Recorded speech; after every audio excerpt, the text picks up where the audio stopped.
అత్యున్నత మాకు ప్రియమైన దేవుని బిడ్డలందరికీ ఈ ఉదయకాల సమయంలో మన ప్రభు అయిన యేసుక్రీస్తు శ్రేష్టమైన నామములో మీ అందరికీ శుభం తెలియజేస్తున్నానండి. ఎలాగున్నారు?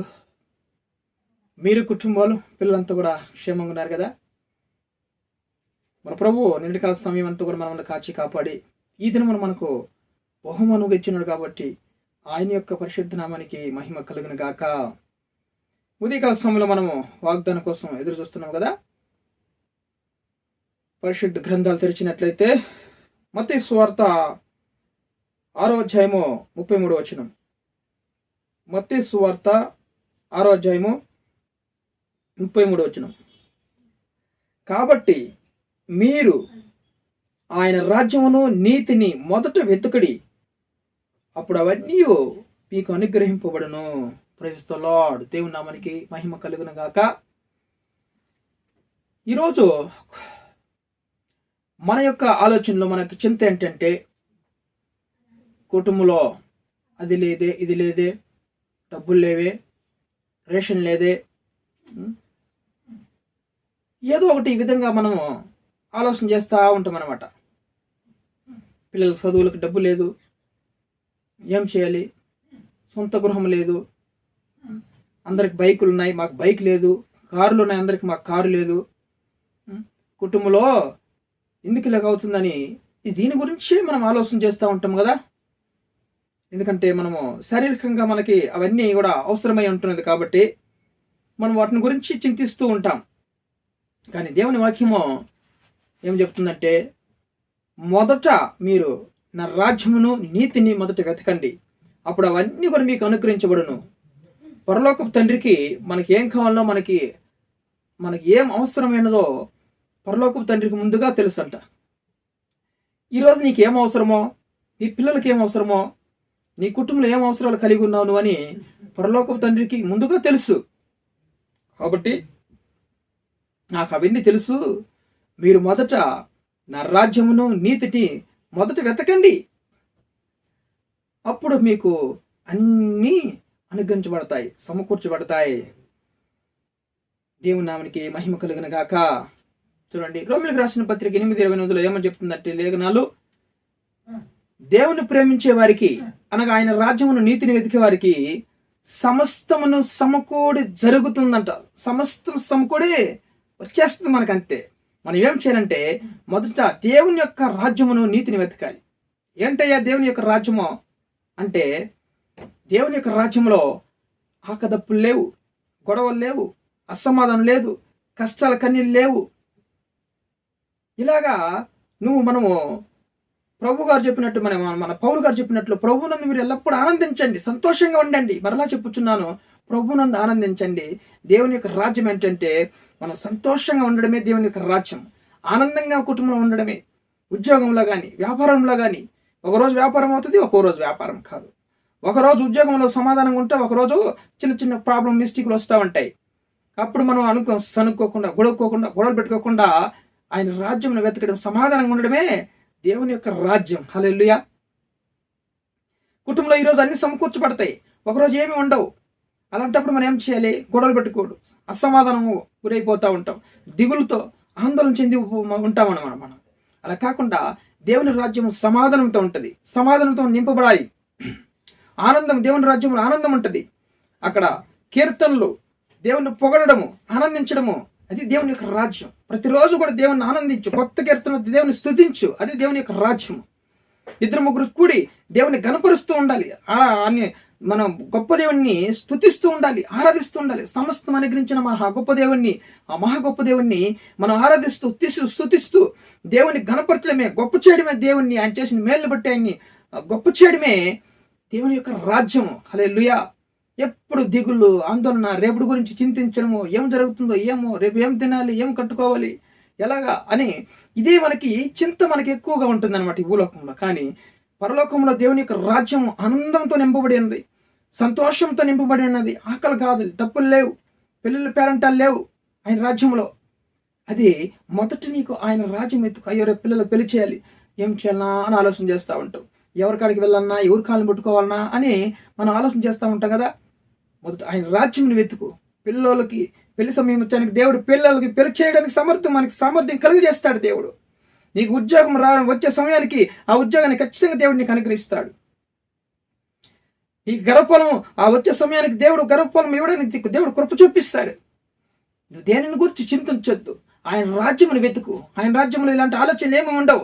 ఆనందమే, సంతోషమే, సమాధానమే, చిరునవ్వుతో ఆనందంగా దేవుని పొగడమే ఆయన యొక్క రాజ్యం. ఈ భూలోకంలో కూడా నువ్వు ఆనందంగా సంతోషంగా దేవుని స్తుతిస్తూ ఉండు, అదే ఆయన రాజ్యము. 10 మందికి స్వార్థ చెప్పు, 10 మందికి మంచి చెయ్యి నీ చేతనైతే, 10 మందికి మంచి మాటలు చెప్పు, ఆనందంగా నవ్వుతూ ఉండు, సంతోషంగా ఉండు, అది దేవుని యొక్క రాజ్యం. కొత్త కీర్తనతో దేవుని స్తుతిస్తూ ఉండు. ఆయన దేవుడు నీతిమంతుడు. ఆయన నీతిని ప్రేమించేవాడు, దుర్నీతిని ద్వేషించేవాడు. హల్లెలూయా. కాబట్టి నువ్వు నీతిని వెతకాలి, నీతిని ప్రేమించు, దుర్నీతిని తొలగించు, పక్కకొచ్చాయి. యోషువ ఎలాగైతే పక్కకు వెళ్ళిపోయినాడో దుర్నీతిని చూసి, అలాంటి విషయాల్లో మనం జాగ్రత్తగా ఉండాలి. దేవుని యొక్క నీతిని మనం వెతకాలన్నమాట. హల్లెలూయా. లోకం ఎలాంటి తెలిసిన, లోకము దుర్నీతిని ప్రేమిస్తుంది, దుర్నీతికే సపోర్ట్ చేస్తుంది. యెషయా గ్రంథంలో ఒక మాట ఉంటుంది చూడండి, 5:23లో. యెషయా గ్రంథము 5:23 అంట, వారు లంచము పుచ్చుకొని దుష్టుడు నీతిమంతుడని తీర్పు తీర్చుదురు, నీతిమంతుల నీతిని దుర్నీతిగా కనబడజేయుదురు. హల్లెలూయా. ఎంత ఘోరం చూడండి, ఇది ఎంత అన్యాయం కదా. నీతిమంతుల యొక్క చూడండి నీతినంట దాన్ని దుర్నీతిగా మార్చేస్తారంట, కనబడుతుందంట వాళ్ళకి. చూసారా? అవును కదా. మంచి వాళ్ళకి రోజులు ఎక్కడయ్యా అంటారు ప్రజలు, జనాలు కదా. నీతి న్యాయంగా నడుచుకుంటే మనకి రోజులు ఉండవు, చాలా రోజులు మనం బ్రతకలేము అనుకుంటా ఉంటాం కదా. అవును, నీతిమంతులన నీతిని దుర్నీతిగా చేయగలుస్తారంట చేస్తారు అన్యాయస్తులు. కాబట్టి లంచము పుచ్చుకొని కూడా దుష్టుడు నీతిమంతుడని తీర్పు తీరుస్తారంట. ఇలాంటి ఈ రాజ్యం ఈ లోకంలో మనకి ఇప్పుడు ఉంది అనమాట. ఈ భూలోకంలో ఇలా జరుగుతున్నాయి. లంచాలు తీసుకునే వాళ్ళని లంచం పుచ్చుకొని దుష్టుడు నీతిమంతుడని తీర్పు తీరుస్తారంట. లేదు సార్, వాళ్ళు లంచం తీసుకోలేదు, వాళ్ళు మంచాడు అని తీరుస్తారు. నీతిమంతులు మాత్రమో వీరు దుర్నీతిని మరి చేస్తున్నాడు సార్, దుర్నీతిగా ప్రవర్తిస్తున్నాడు సార్ అని వాళ్ళకి ఇతరులు కనబడేటట్టు చేస్తారంట అన్యాయంగా. చూడండి ఎంత అన్యాయం అయిపోయింది ఈ లోకంలో. కాబట్టి నీతిని ప్రేమించే దేవుడు ఆయన. మనం నీతిని ప్రేమించాలి. రాజ్యం, దేవుని యొక్క రాజ్యం నీతిని మనం మొదట వెతకాలి. దుర్నీతి చేసేవాళ్ళు చేయని, దేవుడు వాళ్ళకి ఒకరోజు తీర్పు తీరుస్తాడు. కానీ నువ్వు నీతిని ప్రేమించు, దుర్నీతిని ద్వేషించు. ఆయన బాహు చాపబడి ఉంది కాబట్టి మనం చూడండి ఆ యొక్క దుర్నీతిని మనం ద్వేషించి పక్కకి వెళ్ళిపోవాలి అంతే. ఒకరోజు మనకి మంచి రోజులు వస్తున్నాయి, ఎత్తబడే రోజులు వస్తున్నాయి. ఆయన రాజ్యంలో మనం చేరి ఆనందంగా ఉండబోతున్నాం, సంతోషంగా ఉండబోతున్నాం. ఆయన రాజ్యం భూలోకంలో కూడా ఆ యొక్క నిరీక్షణ కలిగి ఆయన రాజ్యం మనం వెతకాలి. హల్లెలూయా. దేవుని నామానికి మహిమ కలుగును గాక. చూడండి, యోబు కూడా ఒక మాట అంటాడు చూడండి. యోబు 27:6 చూడండి. యోబు కూడా ఒక మాట అన్నాడు, నా నీతిని విడవక గట్టిగా పట్టుకుందును, నా ప్రవర్తన అంతటి విషయంలో నా హృదయం నన్ను నిందింపదు. హల్లెలూయా. చూడండి, ఆయన నీతిమంతుడు, యథార్థవంతుడు, పాపాన్ని విసర్జించిన వాడు. హల్లెలూయా. దేవుని యందు భయభక్తులు కలిగిన వాడు. దేవుని యందు భయభక్తులు కలిగి ఉండడమే దేవుని యొక్క నీతి. హల్లెలూయా. దేవుని యొక్క నీతి ఏంటంటే దేవునికి భయపడాలి, పాపం చేయకూడదు, దేవుడు చూస్తున్నాడని నమ్మకం ఉండాలి మనకి, ఆయన చూస్తున్నాడని. అదే దేవుని యొక్క నీతి. హల్లెలూయా. న్యాయంగా ప్రవర్తించు, యథార్థంగా ప్రవర్తించడమే యోబు వలె, అదే దేవుని యొక్క నీతి. హల్లెలూయా. చూడండి, ఆయనంట నీతిని విడవక గట్టిగా పట్టుకుందును అంటున్నాడు ఆయన. హల్లెలూయా. నీతిని మనం విడిచిపెట్టకూడదు, గట్టిగా పట్టుకోవాలి మనం. నీతిని, ఆయన రాజ్యం వెతికితే నీ కుటుంబంలో ఏం కావాలో సమస్తం దేవుడు అనుగ్రహిస్తాడు. హల్లెలూయా. ఈరోజు నీ కుటుంబంలో ఒక్కరోజు నీతిని, ఆయన దేవుని యొక్క రాజ్యాన్ని వెతుకుతూ ఆనందంగా ఉండి ఈరోజు పాటలు పాడుతూ నీ కుటుంబంలో నీకు ఏ కొరత చేయడు ఆయన, ఏ కొరత ఉండదో శరీరానుసారంగా నీకు మరి ఈ భూలోకంలో కుటుంబంలో ఏం అవసరాలు ఉన్నాయో అవన్నీ కూడా ఆయన మహిమైశ్వరంలో ఈరోజు నీకు ప్రతి ఒక్క అవసరం తీరుస్తాడు. ఆయన రాజ్యం ఈరోజు నువ్వు నీతిని వెతుకు. దేవుని నామానికి మహిమ కలిగిన గాక. ఈరోజు సమస్తం నీకు ఏం కావాలో అన్ని అనుగ్రహించబోతున్నాడు దేవుడు. హల్లెలూయా. దుర్నీతిని ద్వేషించేయి, ఈరోజు నీతిని వెతుకు, యథార్థవంతులుగా మారు, సమస్తం నీకు దేవుడు అనుగ్రహించబోతున్నాడు. దయచేసి మీరు అందరూ వీడియో చూస్తున్న అందరూ సబ్స్క్రైబ్ చేయండి, లైక్ చేయండి, ఇతరులకు షేర్ చేయండి. దేవుడు ఖచ్చితంగా మీ కుటుంబాల్లో సమస్తం ఈరోజు అనుగ్రహించబోతున్నాడు. ప్రార్థన చేసుకున్నాం. ప్రేమ కలిగిన తండ్రి, ఈరోజు మంచి వాగ్దానం మా కొరకు అనుగ్రహించిన దేవా, మీకు స్తోత్రం, వందనాలు. మొదట మీ రాజ్యమును నీతిని మేము వెతికేవారు ఉండాలి ప్రభువా. ఆ తర్వాత అవన్నీ కూడా మీకు అనుగ్రహించబడతాయని లేఖనాలు చదువుతున్నాయి. సమస్తాన్ని అనుగ్రహించే దేవుడు తండ్రి నాయన ప్రభువా. మొదట మీ రాజ్యమును నీతిని మేము వెతికి మేము దాన్ని ప్రేమించాలి. విడవకనైన ప్రభా మా యొక్క నీతిని విడవకనైన ప్రభా మేము ప్రవర్తనను విడవకనైన ప్రభా మేము ఆయన గట్టిగా పట్టుకునడానికి యోబు వలె కృప చూపించండి.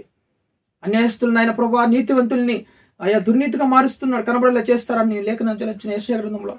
అయ్యా అవును ప్రభా, నీతిమంతులకు కష్టమే, కానీ మీ రాజ్యం మేము విడవకూడదు ప్రభా, మీ నీతిని విడిచిపెట్టకూడదు, గట్టిగా పట్టుకోవాలి, నీతి యథార్థంగా మేము ప్రవర్తించడానికి కృప చూపించమని అయ్యా ప్రతి ఒక్కరికి నాయన ప్రభా అయ్యా మరి తను కష్టపడుతున్న అందరి పట్ల నేను కృప చూపించండి.